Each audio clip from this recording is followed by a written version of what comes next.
많아서요.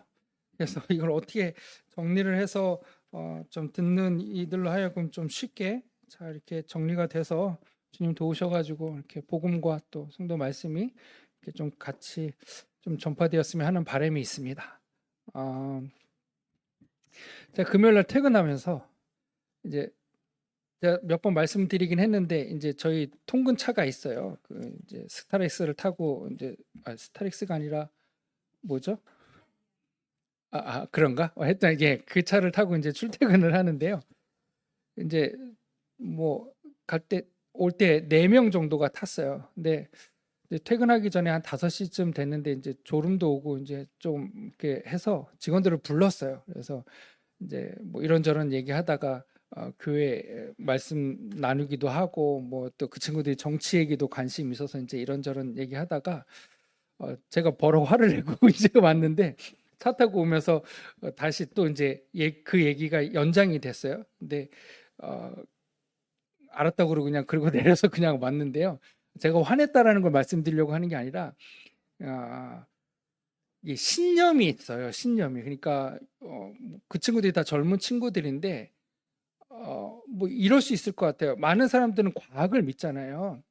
그래서 뭐 과학을 믿느냐 창조를 믿느냐 이제 쉽게 이런 얘기들을 많이 하는데 제가 이제 그 친구한테 하고 싶었던 얘기는 그거였어요. 과학도 결국은 믿음이다. 왜냐하면 세상이 창조되어진 거를 보면 우리는 창조를 믿지만 어떤 친구들은 과학적인 진화론을 믿는 거예요.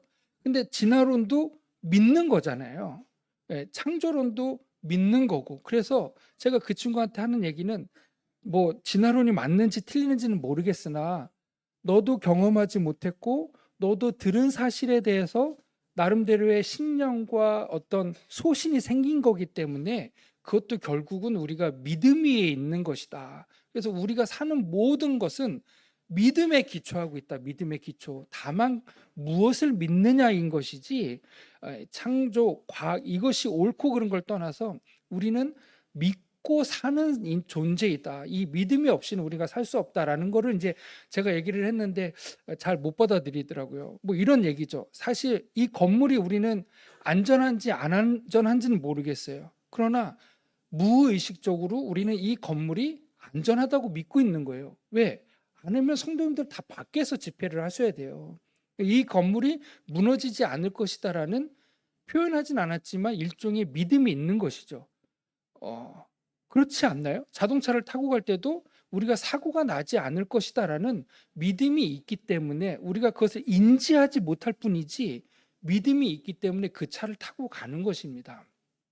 그래서 우리의 삶은 믿음의 영역이다. 믿음의 영역. 우리가 어떤 의지라고 말하지만 실제적으로 우리가 이 믿지 못하면 우리는 잠을 잘 수도 없고 밖에 나가서 걸어 다닐 수도 없고 왜요? 차가 언제 뛰어들을지 모르는데 이 건물이 언제 무너질지 모르는데 우리 아버지는 맞나? 우리 어머니는 맞나?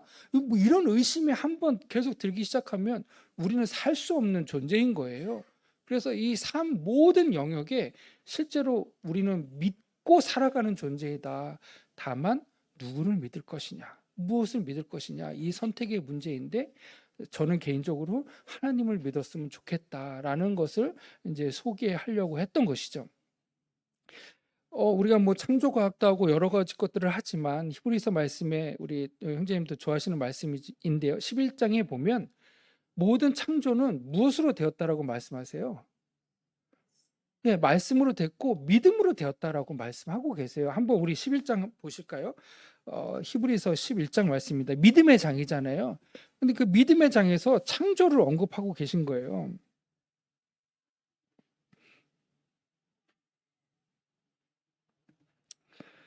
11장 3절입니다. 3절. 제가 읽어보겠습니다. 히브리서 11장 3절 364페이지로 나오는데요. 제 성경은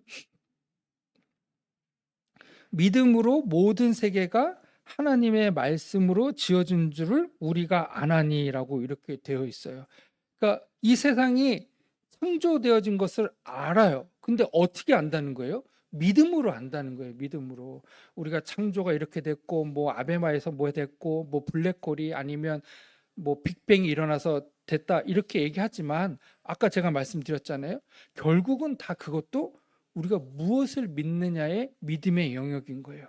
그런데 성경은 그 믿음이 누구로부터 말미암는다고 말씀하시냐면 하나님으로부터 말미암았고 하나님의 말씀으로 이 세상을 창조했다라는 사실을 저는 믿기를 바라는 마음이 있어요.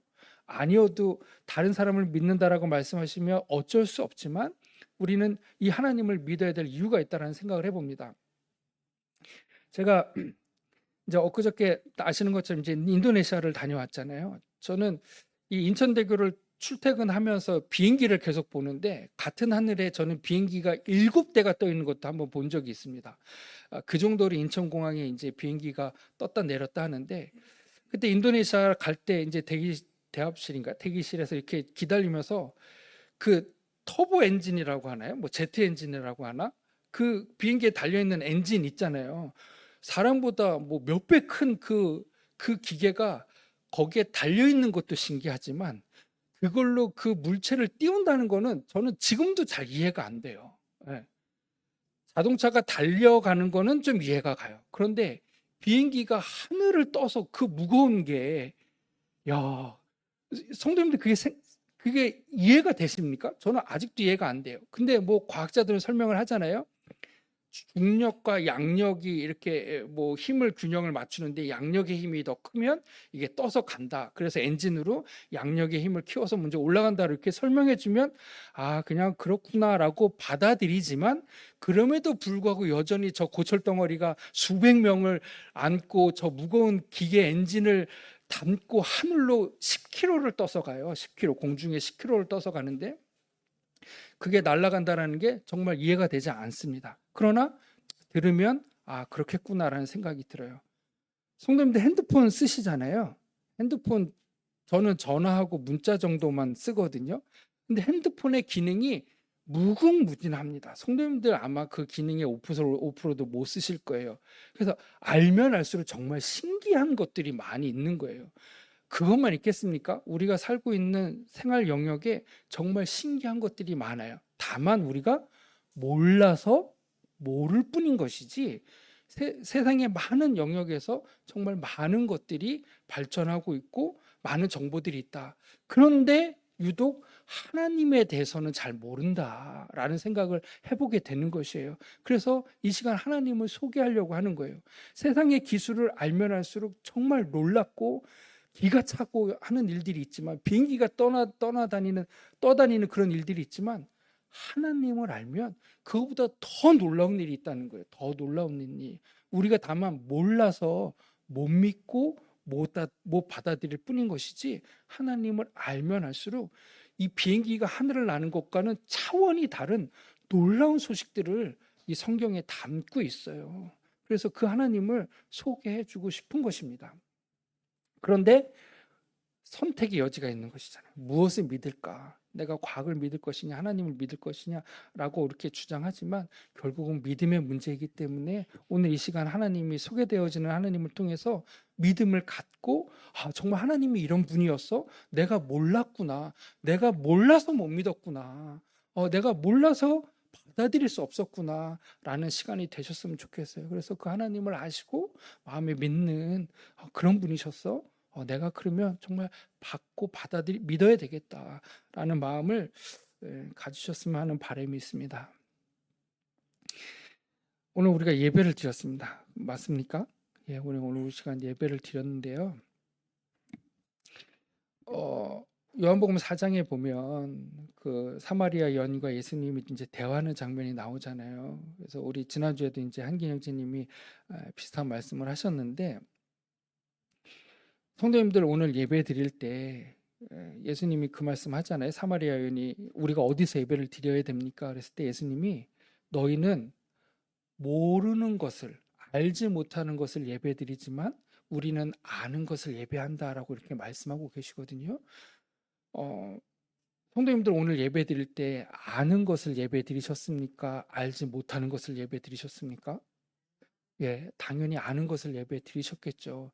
그러나 이 말씀을 미루어 보면 알지 못하는 것을 예배 드리는 사람들도 있다는 것이에요. 바꿔 얘기를 하면 우리의 몸이 교회에 있고 우리의 몸이 또 뭐라 해야 될까요?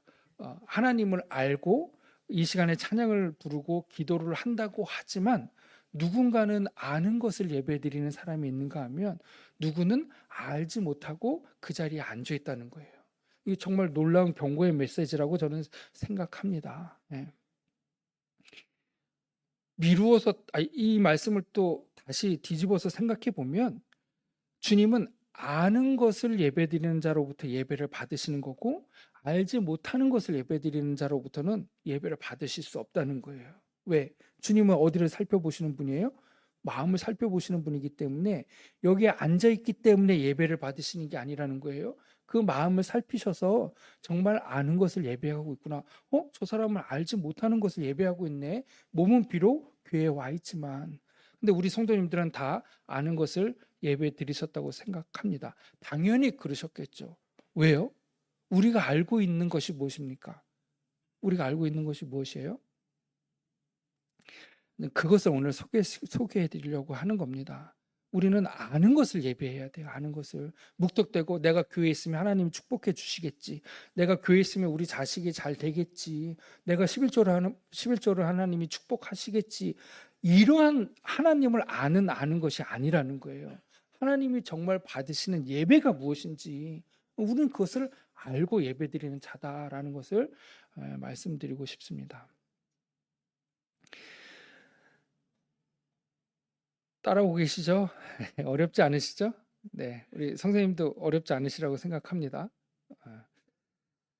이 성경에 보면 하나님이 우리를 부르셨다라고 말씀하고 계세요. 우리를 부르셨다. 그런데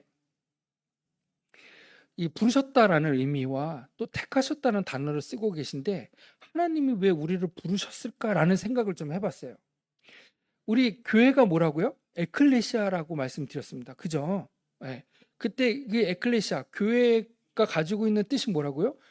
불러내어진 무리인 거예요. 그러니까 이 교회는 부를 때 그 음성을 들은 사람들을 얘기하는 거예요. 근데 성경은 우리를 불렀다라고 말씀하고 계시거든요. 그래서 교회는 그 부름을 듣고 나온 무리들을 얘기하고 있습니다. 그래서 우리를 부르셨다, 택하셨다라는 이 단어의 뜻도 뭐냐면 우리를 부르셔서 모아주셨다라는 뜻을 가지고 있어요. 그래서 하나님이 우리를 부르셨다는 얘기는 우리로부터 세상으로부터 혹은 죄로부터 우리를 부르셔서 함께 모이게 하셨다라는 뜻을 가지고 있습니다. 근데 한번 생각을 해보시자고요. 제가 퇴근을 하고 만약에 저는 신동 아파트를 사는데 신동 아파트의 놀이터에서 애들이 놀고 있어요. 얘들아 일로 와봐라고 부르면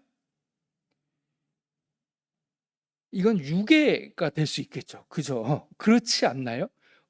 이거는 부를 수가 없어요. 큰일 납니다. 신고 당합니다. 그죠? 예수님은 우리를 부르셨다는 그 의미가 무엇일까를 생각해 보면 처음에는 우리를 부를 수 없어요. 부르려면 우리를 어디로부터 해방시켜야 부를 수 있는 거예요. 좀 이해가 되십니까? 제가 접근하려고 하는 방법이 만약에 우리가 주님의 부르심에 합당하게 그 음성을 듣고 나가려고 하면 내가 속해 있는 이 안에서 먼저 이 일이 해결이 돼야 되는 문제가 있는 거예요. 다시 한번 말씀을 드려보겠습니다. 우리가 행위로 만약에 하나님께 나아갈 수 있다면 제가 그 질문 한번 드렸었어요. 우리 직원들 불러다가 그 예를 한번 드렸었는데 야 우리가 하나님의 부르심에 음성을 듣고 만약에 천국에 가려고 하면 첫 번째 우리가 착하게 살아야 되겠느냐, 두 번째 아니야 우리가 착하게 살 수 없는 존재이니까 우리는 뭐라 해야 되죠? 뭐라고 예를 들었었죠? 선하게 살아서 착하게 살아서 그 부르심에 합당한 그 천국에 갈 수 있는 자가 될 수 있느냐 아니면 우리는 착하게 살 수 없는 존재이니까 누군가의 도우심을 따라서 구원받아야 되느냐 이 질문을 했어요. 그때 우리 직원들 10명이 같이 근무하고 있는데 10명이 다 뭐라고 얘기를 했냐면 1번 첫 번째입니다. 우리가 선하게 착하게 살아야 그 부르심에 합당하게 인정이 되고 하늘나라에 갈 수 있는 것 아닙니까? 이제 이렇게 얘기를 하더라고요. 그러면 근데 그럴 수 없다는 것이죠. 무슨 얘기냐면 우리가 무엇을 지켜서 무엇을 율법의 행위로 구원받는다고 한다면 하나님이 우리를 부르실 수 없어요. 예, 부르실 수 없죠. 그러나 거기로부터 해방이 되면 이제 나한테 오라고 부르실 수 있는 거예요. 제가 이게 처음에 잘 이해가 됐었는데 지금 설명이 조금 성도님들 표정이 또 우리 구도자님 표정이 조금 무슨 얘기를 하지 이제 이런 표현을 하시더라고요. 어, 율 이거 어떻게 설명해 드려요? 말씀을 한번 보겠습니다. 말씀을. 네. 베드로전서 말씀을 잠깐 보겠습니다. 베드로전서 말씀을.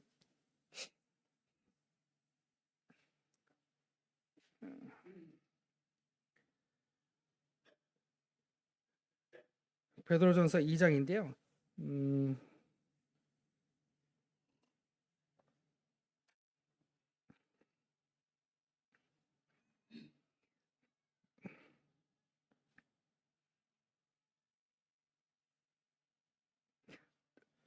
베드로전서 2장 4절입니다.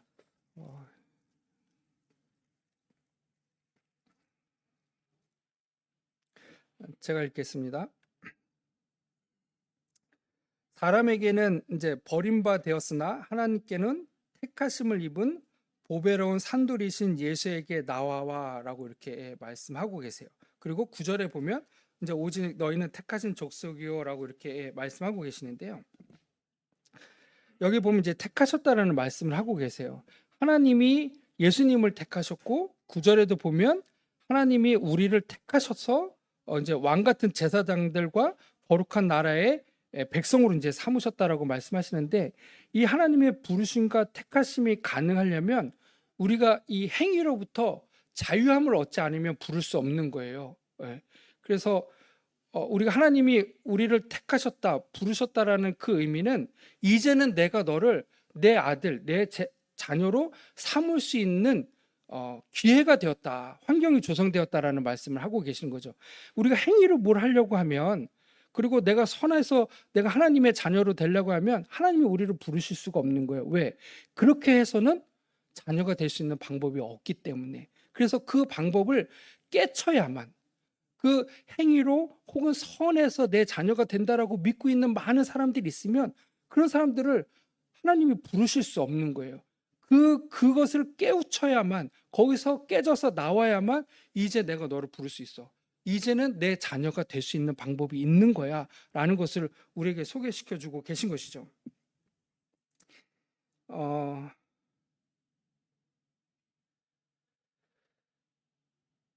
로마서 9장을 한 번 더 보실까요? 제가 말씀을 조금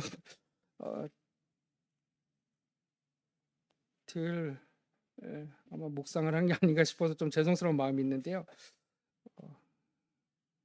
로마서 9장 말씀을 보겠습니다. 제가 지금 설명드리려고 하는 게 이 택하심이 무엇이냐, 부르심이 무엇이냐라는 것을 보려고 하는 거예요. 우리가 주님 제가 기도합니다. 주님 제가 교회 열심히 나옵니다. 주님 저를 구원해 주십시오. 라는 사람들 앞에서는 하나님이 택하셨다, 부르셨다라는 말씀을 하기가 어려우세요. 그것이 아니다라는 사실을 깨달아야 주님께서 무엇을 하셨는지를 깨달아야 하나님이 나를 부르셨구나. 하나님이 나를 택하셨구나라는 사실을 깨닫게 되는 거예요. 그 부르심과 택하심의 의미를 지금 로마서 9장에서 사도바울 형제님이 설명해 주고 계신데 한번 보겠습니다. 11절, 9장 11절입니다. 이 말씀을 좀 같이 읽으시면 좀 더 좀 선명해 주실 수 있을 것 같아요. 리브가에게 아들이 둘이 있었어요. 아들이 둘이 있었는데 누구죠? 야곱과 에서가 있어요. 근데 에서가 큰 아들이잖아요. 그리고 야곱이 둘째 아들입니다. 그런데 하나님께서는 누구를 택하시고 누구를 복 주시기를 원하셨냐면 누구를 부르시고 누구를 택하셨냐면 큰 아들 에서가 아니고 둘째 아들 야곱을 택하신 거예요.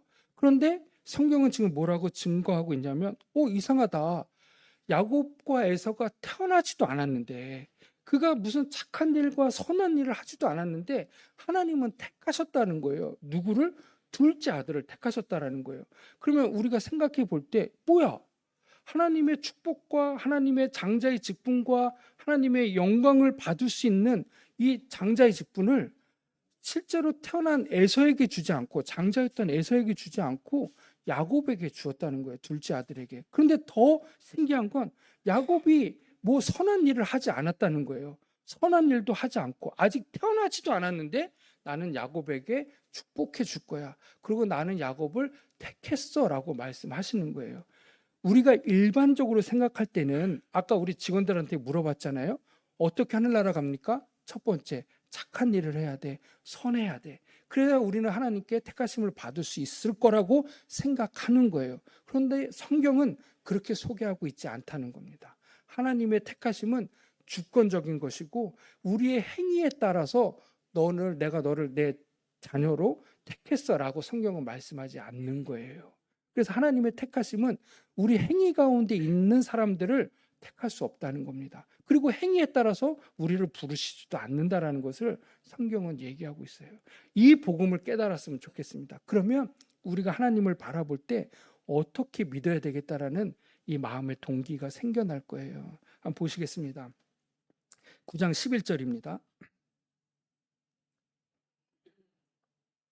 그 자식들이 아직 나지도 아니하고 무슨 선이나 악을 행하지 아니할 때에 택하심을 따라 되는 하나님의 뜻이 행위로 말미암지 않고 오직 부르신 이에게로 말미암아 서게 하려 하셨다. 이 말씀을 제가 또 안 읽어도 되겠죠? 다시 한번 읽어볼까요? 하나님이 우리를 택하신 방법이 무엇인지를 지금 설명해 주고 계세요. 하나님이 우리를 불러 모으신 이 방법이 무엇인지를 말씀하고 계세요. 세상 사람들이 생각할 때는 하나님이 우리를 부르셨어? 선하게 살아야지. 착하게 살아야지. 그러면 하나님이 나를 부르시고 택하셨겠지라고 생각하는 거예요. 그것이 율법이고. 그런데 히브리서는 이 율법을 폐하셨다라고 말씀하시고 둘째 것을 세우셨다라고 말씀하십니다. 그 둘째 것이 누구예요? 그리스도예요. 그리스도. 그리고 좀 이따 설명드릴게요. 11절 다시 한번 보겠습니다. 그 자식들이 아직 태어나지도 아니하고 무슨 선한 것이나 악한 것을 행하지도 아니한 때에 택하심을 따라 되는 하나님의 뜻이 행위로 말미암지 않고 뭐라고요? 오직 부르시는 이에게로 말미암아 서게 하셨다. 하나님이 우리를 택하시는 방법은 행위로 말미암지 않고 선이나 악으로서 인해서 우리를 부르시지 않는다는 거예요. 그러면 한번 생각을 해보시자고요. 이것이 왜 가능할까요?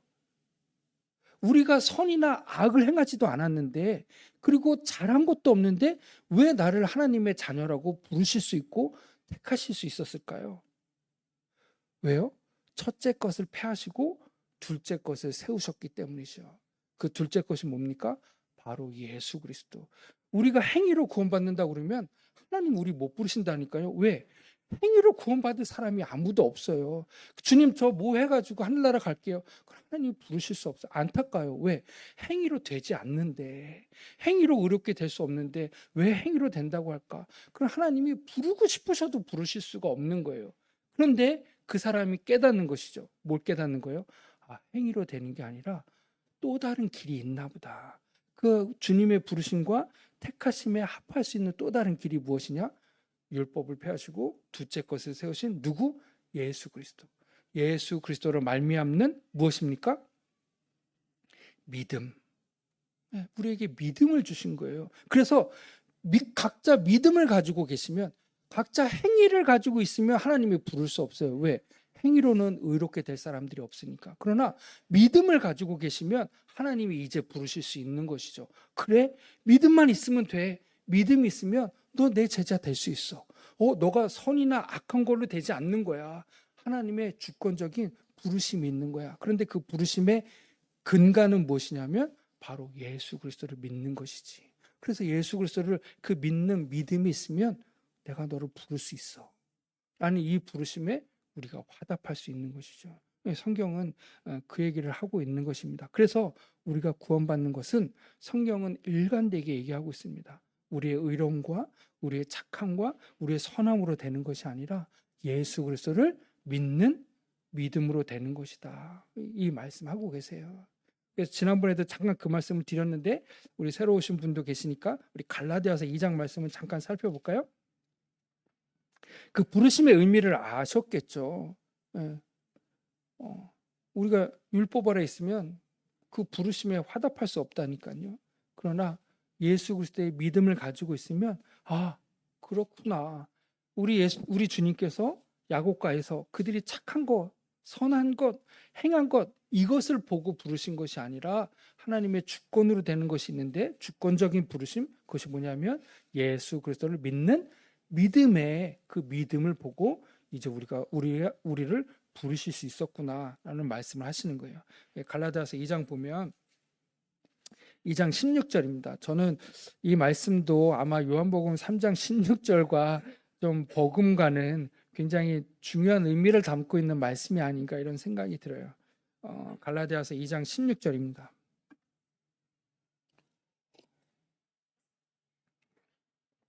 성경은 의롭게 된다라는 이 말씀을 에베소서, 골로새서 혹은 디도서 말씀들을 보면 의롭게 된다라는 이 말씀은 바꿔 얘기를 하면 죄사함을 받는다라는 말씀입니다. 죄사함 곧 의롭게 된다라는 것을 말씀하고 계시거든요.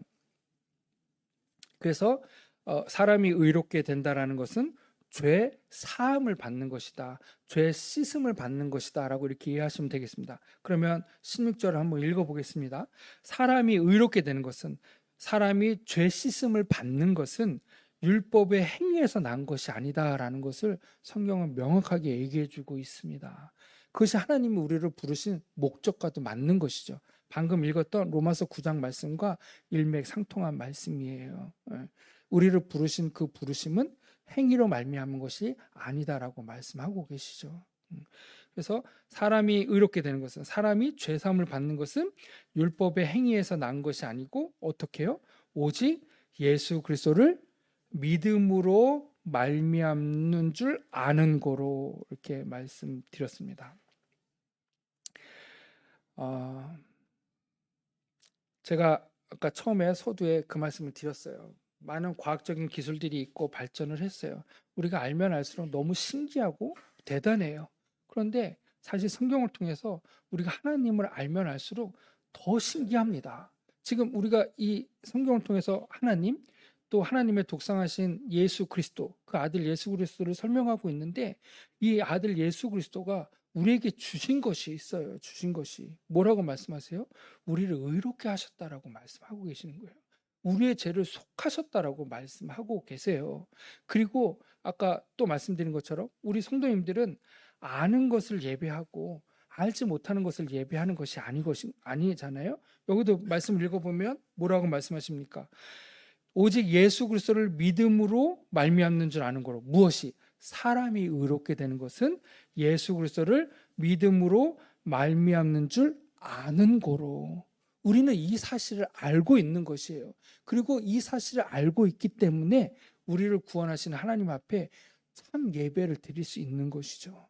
그런데 이 사실을 몰라요. 왜 모르냐? 그 뒤에 계속 읽어볼까요? 믿음으로 말미암은 줄 아는 거로 우리도 누구를 믿습니까? 예수 그리스도를 믿나니라고 되어 있어요. 세상에 예수 그리스도를 믿는 사람들이 얼마나 많습니까? 정말 많습니다. 교회 다니는 사람 치고 예수 그리스도를 안 믿는 사람 없죠. 다 예수 그리스도를 믿습니다. 문제는 무엇이냐면 예수 그리스도를 믿음에도 불구하고 성경 말씀처럼 사람이 의롭게 되는 것은 이라는 사실을 깨닫지 못하면 예수 그리스도를 믿는 것이 아니다라고 성경은 말씀하고 있습니다. 다시 한번 읽어볼까요? 예수 그리스도를 믿음으로 다시 처음부터 읽어보겠습니다. 사람이 의롭게 되는 것은 율법의 행위에서 난 것이 아니요 오직 예수 그리스도를 믿음으로 말미암는 줄 아는 거로라고 되어 있어요. 예수 그리스도를 믿는 목적이 나와 있습니다. 목적이 예수 그리스도를 왜 믿는다는 거예요? 의롭게 되는 것을 알기 때문에 믿는다라는 거예요. 그런데 예수 그리스도를 믿음에도 불구하고 의롭게 되는 것을 모르면 예수 그리스도를 모르는 것이죠. 아닌가요? 요한일서 우리 읽어보면 이런 말씀이 있어요. 하나님은 사랑이시다라고 말씀하세요. 사랑이시다. 그런데 옆에 있는 형제를 미워하면 하나님을 모르는 것이다라고 말씀하고 계세요. 왜요? 하나님은 사랑이시니까. 예. 하나님이 사랑이신데 우리가 사랑하지 않으면 하나님을 모른다라고 말씀하시는 거예요. 왜? 하나님은 사랑이시니까. 자, 그러면 예수님은 뭐라고요? 예수님은 우리를 의롭게 하신 분이에요. 그런데 예수님을 믿음에도 불구하고 의롭게 되는 방법을 모르거나 의롭게 되지 않았으면 예수님을 모르는 것이죠. 그렇지 않나요? 예, 성경은 지금 그 얘기를 하고 계십니다. 그래서 이것이 성경의 주제이고 성경에 왜 하나님께서 그 아들 예수 그리스도를 보내셨는지에 대한 명확한 의미를 우리에게 주고 계세요. 그래서 하나님이 예수 그리스도를 통한 이 믿음으로 말미암아 죄 사함을 우리에게 주셨기 때문에 우리를 부르실 수 있었던 거예요. 그리고 우리를 택하실 수 있었던 것이죠. 하나님의 자녀로 삼으실 수 있었던 것이에요. 그런데 그 예수 그리스도를 통한 믿음을 가지고 있지 않으면 우리를 부르실 수도 없고 우리를 택하실 수도 없어요. 왜? 여전히 선하게 살려고 하니까. 그 선하게 살려고 하는 그 율법의 행위로는 구원받을 육체가 없다라고 말씀하셨는데 여전히 거기에 매여 있으면 하나님의 부르심에 화답할 수 없는 것을 성경은 얘기하고 있습니다. 어렵습니까? 어렵지 않으시죠? 네.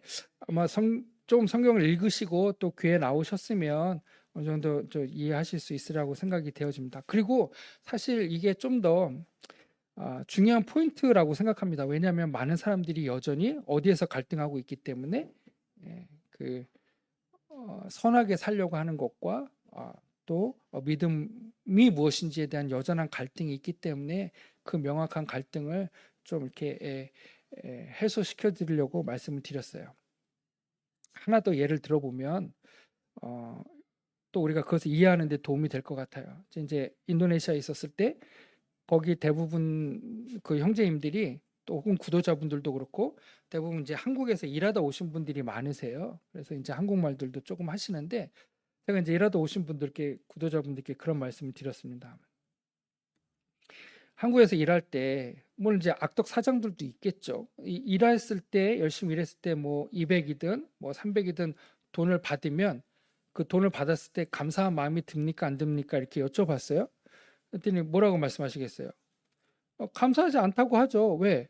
노동의 대가니까 일한 것을 받았으니까 감사하지 않다라는 거예요. 그런데 만약에 일하지 않았는데 뭐 추석 보너스든 아니면 뭐 설 보너스든 이렇게 받을 때 사장님께 감사하다고 말씀하십니까 안 하십니까 이렇게 말씀을 드렸어요. 물어봤어요. 그랬더니 다 감사하다고 하죠. 예, 내가 좀 다쳤어요. 그래서 병가를 쓰는데 뭐 6개월 병가를 썼는데 급여가 100%가 뭐 6개월 동안 나와. 그러면 사실 감사하죠. 왜냐하면 일하지 않았음에도 불구하고 급여를 줬으니까 감사한 거예요.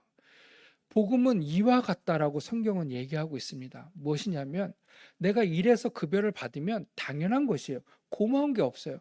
내가 선해서 천국 간다면 고마운 게 없는 것이에요. 왜? 내가 착하게 살았으니까 거기에 대한 응당한 대가를 받는 것이지. 난 천국에 갈 자격이 있어. 그러나 그럼에도 불구하고 선하게 살 사람은 없지만 그런데 내가 선하게 살지 않았는데도 불구하고 주님이 나를 부르셔서 그 믿음 하나만 가지고 있는 그 이유 하나만으로 나를 천국으로 데려가신다면 내 죄를 다 사해 주셔서 의롭게 하셨다면 그것이 감사한 일입니까? 감사한 일이 아닙니까? 너무 감사한 일이죠. 그래서 성경은 그래서 이 구원과 복음이 은혜라고 말씀하시는 거고 그래서 선물이라고 말씀하시는 거예요. 그래서 아까 말씀드렸던 야고가에서 착한 일, 선한 일 한 것에 따라서 구원을 주신 게 아니다. 아까 예수 그리스도로 말미암는 그 믿음을 가졌느냐 안 가졌느냐에 따라서 하나님이 우리를 의롭게 하셨다라고 말씀하시는 거예요. 그 예만 들은 게 아니라 로마서 9장에 그 예만 들으신 것이 아니라 로마서 4장에도 그 예를 또 들고 계세요. 로마서 4장 한번 읽어보면 그렇구나. 구원은 나의 행위로부터 나오는 것이 아니라 하나님이 우리를 부르신 은혜로부터 나오는 것이구나라는 사실을 우리 여러분들이 더 명확하게 깨달으실 수 있으실 거예요. 로마서 4장입니다.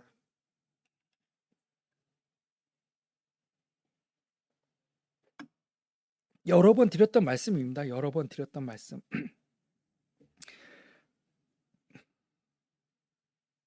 4절 읽어볼까요? 4절. 일하는 자에게는, 로마서 4장 4절입니다. 일하는 자에게는, 노동자죠, 노동자. 일하는 자에게는 그 삭슬, 그 급여를 얘기하는 거예요. 급여.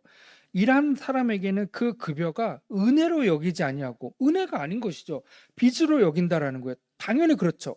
한 달 일했는데 임금이 안 나와. 그럼 우리는 그걸 뭐라고 부릅니까? 임금 채권이라고 부르는 거예요. 빚인 거예요, 빚. 회사가 나한테 빚진 거예요. 돈을 줘야 되는 것입니다. 예, 내가 노동했으니까. 그런데 다시 4절 읽어보겠습니다. 일하는 자에게는 그 삭슬 은혜로 여기지 아니하고 빚으로 여기거니와. 누구? 일한 자에게는. 그런데 5절입니다. 일을 아니할지라도 또 경건하지 아니한 자를 의롭다 하시는 일을, 죄사함을 받았다라는 일을 믿는 자에게는 그 믿음을 의로 여기신다는 거예요. 죄 씻는 방법이 노동을 통해서 죄를 씻는다는 것이 아니라, 의롭게 되는 방법이 내가 무엇을 해서 의롭게 되는 것이 아니라, 나를 의롭게 하시는 분이 계시네, 내 죄를 사하신 분이 계시네, 그렇게 말씀하신 그 분을 믿으면, 그 죄 씻음을 받았다는 그 말씀을 믿으면 그 죄 씻음을 받게 된다라는 거예요. 그 믿음을 가진 그 믿음을 의롭게 여기신다. 그래서 6절, 일한 것이 없이 하나님께 의로 여기심을 받는 사람의 행복에 대해서, 이것이 행복이라고 성경은 얘기하고 있습니다. 그래서 다윗은 이것을 또 이렇게 기록하고 있죠. 7절, 그 불법을 사하심을 받고 그 죄를 가리우심을 받는 자는 복이 있고 주께서 그 죄를 인정치 아니하실 사람은 복이 있도다. 그래서 우리는 이 복을 가지고, 아는 것을 가지고 예배드린 자이죠. 주님, 내가 일하지 않았는데 나에게 은혜를 주셨군요. 나를 의롭게 하신 그 예수 그리스도를 믿는 믿음으로 나를 의롭게 하셨군요. 그래서 나를 경건케 하시고 나를 죄를 가리우시고 불법을 사해 주시고, 그래서 주님께서 내 죄를 인정하지 아니하시고 나를 자녀 삼아 주셨군요. 얼마나 감사합니까? 우리는 그 아는 것을 믿는 믿음을 가지고 우리 하나님께 감사의 예배를 드린 것이죠. 그러나 아까 갈라디아서 2장 말씀처럼 예수 그리스도를 믿음에도 불구하고 여전히 이 죄사함을, 가리움을 받지 못하고 죄사함의 이 문제를 해결하지 못한 상태에서 하나님께 나와서 예배드리면 그는 여전히 알지 못하는 것을 예배드리는 거예요. 하나님이 하신 일이 무엇인지, 예수 그리스도를 믿음을 통해서 우리에게 어떠한 일이 일어나는지를 모르고 예배드리는 일들이 이 세상에서 여전히 일어나고 있다는 것이죠. 그래서 하나님이 그 아들 예수 그리스도를 통해서 하신 그 일을 이 시간 소개하는 것입니다.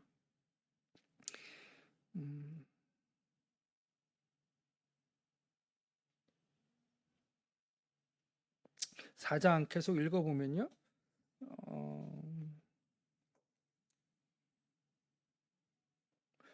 3절 먼저 읽어보면 성경이 무엇을 말하느뇨.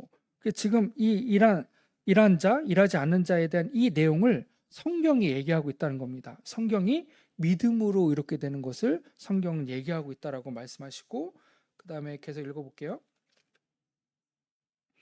14절입니다. 14절. 만일 율법에 속한 자들이 이 율법을 이제 아까 행위로 일한 자들로 바꿔 쓸 수 있을 거예요. 이해를 돕기 위해서.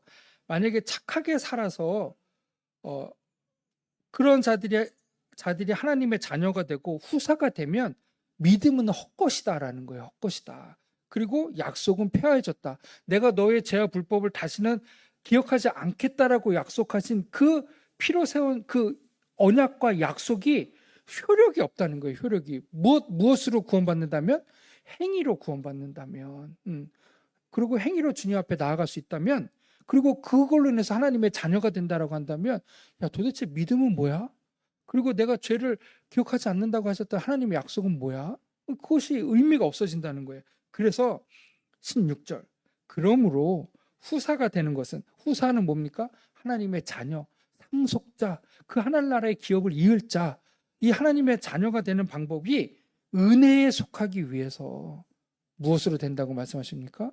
믿음으로 된다라고 말씀하시는 거예요. 믿음으로 된다. 그래서 오늘 그 믿음을 소유하시길 바라겠습니다. 우리가 예수 그리스도를 믿는 이유는 하나님의 자녀가 되는 것이고 그 구원의 선물을 우리가 받는 방법이 그것이 유일한 방법이기 때문에 성경은 그것을 소개하고 있습니다.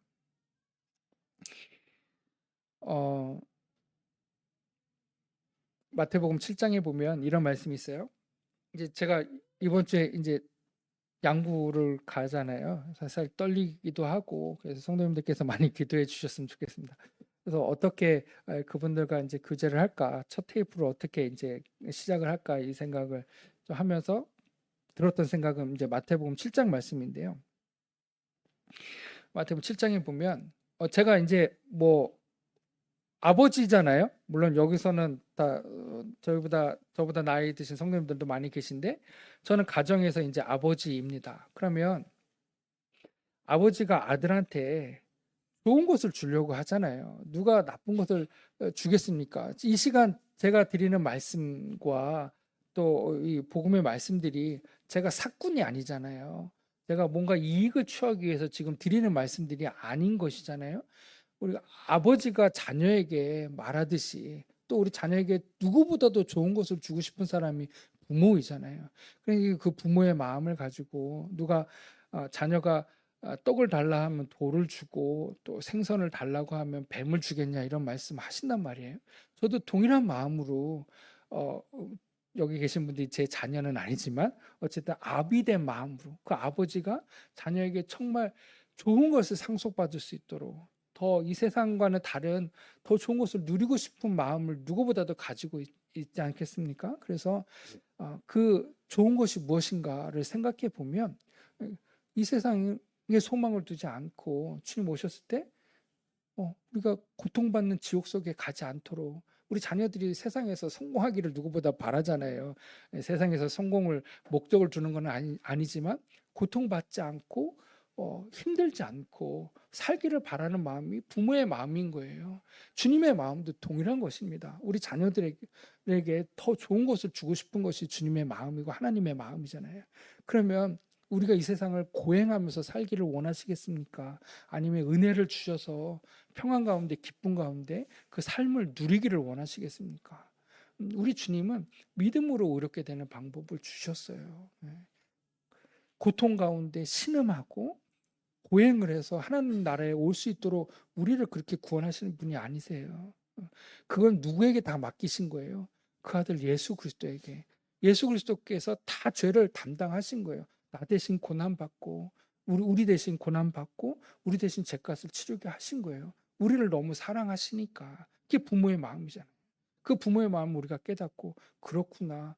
죄의 값을 그 아들 예수 그리스도에게 다 담당시키셨구나. 주님 감사합니다. 그 하나님을 깨닫는 시간이 되기를 바라는 마음이 있는 것이죠.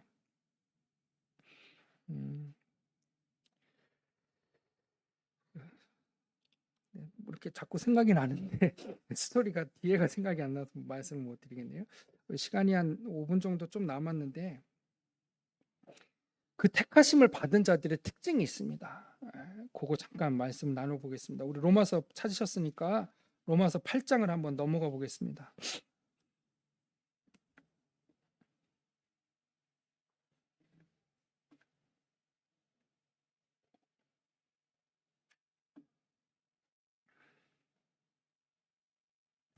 뭐 이제 한간에는 그런 얘기도 해요. 그러면 한 번 구원이 영원한 구원이냐, 뭐 이제 이런 논쟁도 있고 이런 시비를 걸기도 합니다.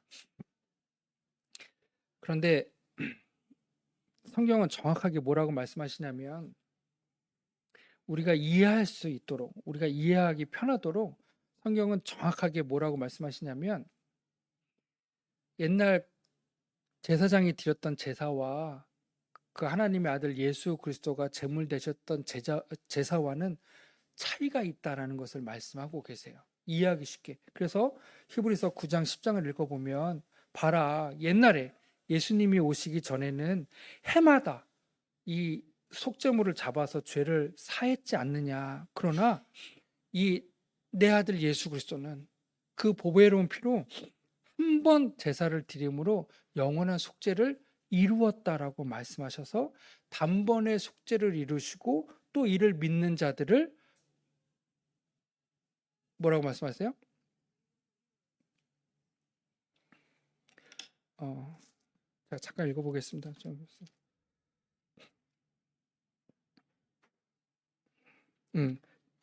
그 예수님의 속죄와 그 양들의 속죄 제물의 차이점이 있는데, 이 양들의 속죄제는 아까 말씀하신 것처럼 영원한 속죄가 안 되는 거예요.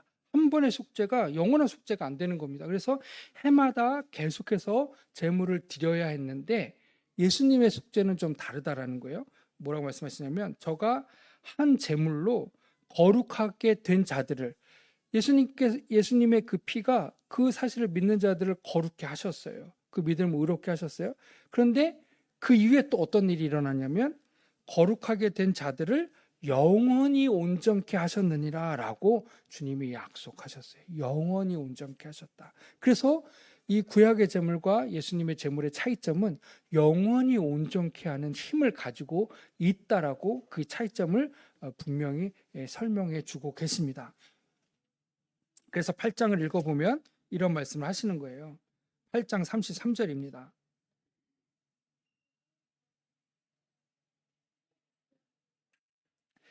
로마서 8장 33절. 누가 능히 하나님의 택하신 자들을, 자, 부르시고 택하신 자들, 예수님을 믿었어요.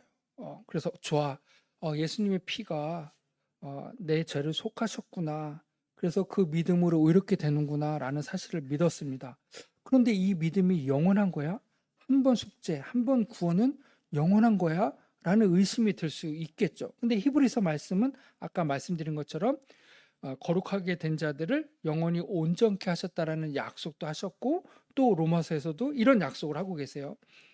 누가 능히 하나님의 택하신 자들을 송사하리요. 뭡니까? 송사한다는 건 뭐예요? 저 사람 죄 졌어요. 예수님을 믿는데 또 죄를 지어요. 정죄해야 됩니다. 이렇게 계속 송사하는 거예요, 사단이. 그런데 사도 바울님은 정확하게 하나님이 하시는 일들을 꿰뚫고 있었습니다. 그래서 이 로마서를 후대에 읽는 사람들에게 이러한 믿음을 갖기를 원하셨던 거죠. 볼까요?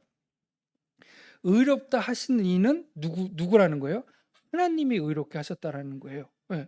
그래서 하나님께서 의롭게 하셨기 때문에 누구도 정죄할 수 없다라는 거예요. 하나님보다 더 큰 이가 나와서 저 사람 죄 졌어요라고 하면 정죄할 수 있겠죠. 그러나 하나님께서 우리를 의롭게 하시고 그 믿음을 의롭다 하셨다라고 약속하셨기 때문에 누구도 이제는 정죄할 수 없다라고 말씀하십니다. 34절. 누가 정죄하리요? 누가 정죄하리요? 정죄할 수 있는 그 어떤 대상도 없다. 사단도 마귀도 그런 일을 할 수 없다. 죽으실 뿐만 아니라 다시 살아나신 이는 예수 그리스도시니, 그리스도 예수시니 그는 하나님 우편에 계신 자요 우리를 위하여 간구하는 자시라. 누가 우리를 그리스도의 사랑에서 끊으리요? 라고 이렇게 말씀하고 계시죠. 39절 중간부터 읽어보면, 우리 주 그리스도 예수 안에 있는 하나님의 사랑에서 끊을 수 없다라는 이 명확한 우리의 약속을 가지고 있습니다. 마치 이런 것 같아요. 어저께 이제 복음 세미나 잠깐 갔다 왔는데 어떤 선생님이 그 말씀 하시더라고요. 우리의 믿음이 흔들릴 수 있어요. 구원 받았지만 내가 죄를 짓거나 뭐 세속적인 삶을 살게 되면 내가 구원 받은 게 맞나 이런 생각이 들 수 있어요. 그런데 예수 그리스도는 우리의 영수증과 같은 것이죠. 우리가 누구에게 우리가 송사를 해요. 그 물건 산 거 맞아요? 네. 증거를 대보세요. 영수증이 없으면 증거를 댈 수가 없잖아요. 그러나 우리에게 말씀이 있다는 겁니다. 이 말씀이 하나님의 영수증인 것이죠. 우리가 영수증을 가져가면 물건도 환불할 수 있고 뭐 다 할 수 있잖아요. 그것만큼 강력한 증거물이 없습니다. 맞습니다. 우리도 흔들릴 수 있어요. 그러나 성경 말씀은 이 하나님의 약속이 우리에게 있습니다. 어느 누구도 우리를 정죄할 수 없고 어느 누구도 우리를 하나님의 사랑에서 끊을 수 없다라고 우리에게 말씀하고 계세요. 그래서 이 말씀을 마음 가운데 새기시고 그 증거물들을 잊지 않고 계속 가지고 계셨으면 좋겠습니다. 그러면 2분만 더 해보면, 그러면 우리가 이제 구원을 받으면 신분의 변화가 있다라는 표현들을 써요. 그렇지 않습니까?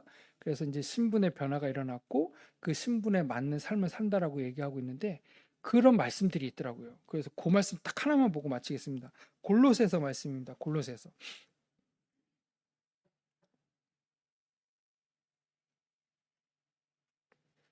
골로새서 3장 말씀입니다.